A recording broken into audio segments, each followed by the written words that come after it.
तो फ्रेंड्स, जैसा कि मैंने कहा था कि मैं एक सेपरेट वीडियो लेके आऊँगा सैलरी और पक्ष के ऊपर।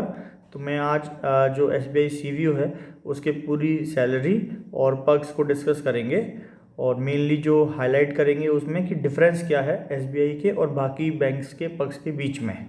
तो पहले हम डिस्कस कर लेते हैं कंप्लीट कंपोनेंट्स ऑफ सैलरी। जैसा कि आप देख पा रहे हैं, एक CBO की सैलरी स्लिप है। इसमें ये जो सैलरी है वो स्केल 1 की जो बेसिक सैलरी है 36,000, उसमें 4 इंक्रीमेंट के बाद की सैलरी है। तो क्योंकि इस बार जो मैक्सिमम कैपिंग है वो 2 इंक्रीमेंट की है और एक इंक्रीमेंट की वैल्यू 1490 रुपये है, तो उसके हिसाब से आप थोड़ा सा अपने हिसाब से अपना कैलकुलेशन 2 इंक्रीमेंट इसमें कम कर लीजिएगा। तो हम ये 4 इंक्रीमेंट का डिस्कस कर रहे हैं कि 4 इंक्रीमेंट के बाद टोटल सैलरी कितना बन रहा है। तो जैसे कि बेसिक पे हो गई, इसमें 28% DA हो गया, DA थोड़ा सा बढ़ चुका है, और एक इसमें HRA का कंपोनेंट है। फिर लोकेशन अलाउंस है 700, लर्निंग अलाउंस है और स्पेशल अलाउंस है। तो इसमें से जो HRA तो मेनली सब लोग नहीं लेंगे, HRA की जगह इसमें लीज़ ली जाएगी। तो अगर आप कैटेगरी 3 की जगह पर पोस्ट होते हैं तो उसमें आपको 8,000 रुपये एज आपकी लीज़ के मिलेंगे, और अगर आप कैटेगरी 2 पे हैं तो आपको 10,000 रुपये लीज़ के मिलते हैं। तो इसमें से हम HRA का जो कंपोनेंट है उसको माइनस कर देंगे इन टोटल। तो जैसे कि आप टोटल देख पा रहे हैं, इसमें जो टोटल अमाउंट बैठ रहा है वो 66,818 है। तो हम उसमें से 2937 का जो HRA अमाउंट है वो माइनस करके ही हमारा टोटल अमाउंट बैठेगा। इसके बाद आप इसमें डिडक्शंस में देख सकते हैं कि जो PF कंट्रीब्यूशन और NPS आपको इसमें दोनों दिख रहा है, क्योंकि SBI की जो सैलरी है उसमें एक स्पेशल कंपोनेंट है कि SBI PF भी डिडक्ट करता है और NPS भी, और साथ में उतना ही PF और NPS कंट्रीब्यूट भी अपनी तरफ से करता है, जो कि मोस्ट प्रॉब्ली बाकी बैंक्स में नहीं है, या हो सकता है कि इक्का दुक्का बैंक में हो, बट ज़्यादातर बैंकों में सिर्फ NPS का प्रोविज़न है, PF का प्रोविज़न नहीं है। तो ये जो है एक एक्स्ट्रा बेनिफिट है सैलरी के टर्म्स में SBI की, कि PF भी मिलता है और NPS का कंट्रीब्यूशन भी होता है। तो आप देख सकते हैं जैसे टोटल की टेक होम पे जो बैठ रही है 57,000 बैठ रही है आफ्टर द डिडक्शंस। बट हम अगर देखें कि 66,000 में अगर हम एम्प्लॉयर का PF और NPS कंट्रीब्यूशन जोड़ दें तो टोटल ये 76,000 के आसपास की आपकी ग्रॉस सैलरी बनती है। इसके बाद हम अब जो पर्क्स हैं मेनली उनको डिटेल में डिस्कस करेंगे। तो फ्रेंड, जैसा कि स्क्रीन पर देख पा रहे हैं आप, सारे पद जो SBI के CBO को मिलते हैं या SBI के बाकी ऑफिसर्स को मिलते हैं वो मैंने मेंशन किए हुए हैं। हम एक एक करके सबको डिस्कस करेंगे। सबसे पहले आपको मंथली अलाउंसेस के तौर पर यहाँ 5-in-1 होता है, जिसमें कि mobile expenses, newspaper expenses, cleaning, labour और कन्वीनियंस के आपको अमाउंट मिलता है। जैसे मोबाइल के लिए 1300, न्यूज़पेपर में 750, क्लीनिंग में 1100 और लेबर में 900 और कन्वीनियंस में 55 लीटर फॉर स्केल 1 पेट्रोल आपको रिम्बर्स किया जाता है, जिनका टोटल तकरीबन 10,000 के आसपास मंथली आपको एज पर्क्स दिए जाते हैं।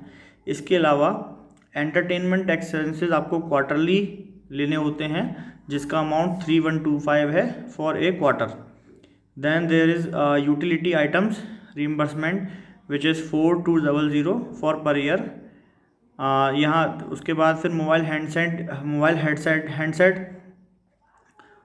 हैंडसेट भी है, जो कि हर ऑफिसर को दिया जाता है, जिसके लिए उसको 10,000 रुपीज़ दिए जाते हैं, और जो कि 3 साल की जिसकी लाइफ मानी जाती है, और 3 साल के बाद ये अमाउंट रिन्यू हो जाता है और आप फिर से मोबाइल हैंडसेट ले सकते हैं नया, और स्केल वाइज ये अमाउंट बढ़ता भी है। फिर उसके बाद ब्रीफ केस के लिए भी 3,000 रुपीज़ का रिम्बर्समेंट है। फिर स्केल 1 में जो फर्नीचर अलाउंस है वो 1.20 लाख का है, जो कि यहाँ पे मेन बात है कि ये जो अमाउंट है वो रिन्यू भी होता है आफ्टर, जब डेप्रिसिएशन के बाद जब वैल्यू आपके फर्नीचर की ज़ीरो हो जाती है, जो कि अगर एक फिक्स्ड मतलब लकड़ी वगैरह फर्नीचर टाइप का आइटम है तो उसकी लाइफ 10 ईयर्स की मानी जाती है, और इलेक्ट्रॉनिक आइटम्स की लाइफ 5 ईयर्स की होती है। इसके अलावा जो कर्टेन्स हो गए या इन्वर्टर बैटरी हो गई या मैट्रेसेस हो गए, 1-2 आइटम और भी हैं जिनकी लाइफ 3 ईयर मानी जाती है, और ये अमाउंट जो होता है वो रिन्यू हो जाता है जब डेप्रिसिएशन के बाद उसकी वैल्यू 0 हो जाती है। फिर उसके बाद फर्नीचर की रिपेयर के लिए भी हमको 11,000 रुपीज़ पर ईयर दिए जाते हैं। फिर अगर किसी इमरजेंसी सिचुएशन में आपको हॉलीडे पे काम करने के लिए बुलाया जाता है तो उसके लिए भी आपको 3,000 रुपीज़ का कंपनसेशन दिया जाता है। फिर जो मेडिकल है वो यहाँ पर 100% है for self and dependent without any limit. बहुत सारे बैंक्स में कुछ लिमिट है, अपर लिमिट, और साथ में डिपेंडेंट का भी 90% या कुछ दूसरा अमाउंट फिर 75% यहाँ पर कवर होता है, बट यहाँ पर 100% है फॉर सेल्फ एंड डिपेंडेंट, वो भी विदाउट एनी लिमिट। फिर जो मेन एक अलग सा डिफरेंस था कि पीएफ भी आपको 10% ऑफ बेसिक पे यहाँ पे कंट्रीब्यूट करता है बैंक, और एनपीएस भी यहाँ पे 14%, जो कि सैंक्शन हो गया है, तो वो कुछ समय में 14% इम्प्लीमेंटेशन होने वाला है कि एम्प्लॉयर अब 14% ऑफ बेसिक प्लस डीए आपकी सैलरी में कंट्रीब्यूट करेगा। फिर उसके बाद एलएफसी की बात करें तो यहाँ पे फॉरेन एलएफसी, बाकी सब जगह बैंक में एलएफसी तो है ही, लेकिन यहाँ पे डिफरेंस ये है कि जो आपके स्केल 2 में प्रमोशन के बाद आप फॉरेन एलएफसी के लिए भी एलिजिबल हो जाते हैं, आप फॉरेन भी घूम के आ सकते हैं। तो ये एक बहुत बड़ा एक बिग एक पर्क मान सकते हो आप कि आपको फॉरेन एलएफसी भी मिलती है। फिर लीज की बात करें तो कैटेगरी 1, 2 और 3, और मैंने यहाँ मेट्रो का दर्शाया हुआ है। कैटेगरी 3 में 8,000 है। फिर कैटेगरी 2 की जो जगह होती है वहाँ पर 10,000 है। कैटेगरी 1 में 15,000 है, और अदर प्लेसेस जो मेजर प्लेसेस हैं इंडिया की वहाँ पर 20,000 लीज़ है स्केल 1 की। फिर एक प्रोविज़न बहुत अच्छा है कि अगर आप कहीं घूमने जाते हैं तो आपको सिर्फ 20 रुपीज़ में SBI का हॉलीडे होम बुक करने की फैसिलिटी मिलती है, जो कि एक बहुत ही छोटे अमाउंट में एक अच्छा सा आपको होटल का रूम मिल जाता है। तो ये बहुत एक अच्छा पर्क है। इसके अलावा एक स्पेशल प्रोविज़न है ब्रीमेंट लीव का, जो कि मैंने बाकी जगह नहीं देखा है, कि अगर आपकी किसी भी फैमिली मेम्बर की डेथ होती है तो यहाँ पर आपको 7 डेज़ की लीव भी मिलती है।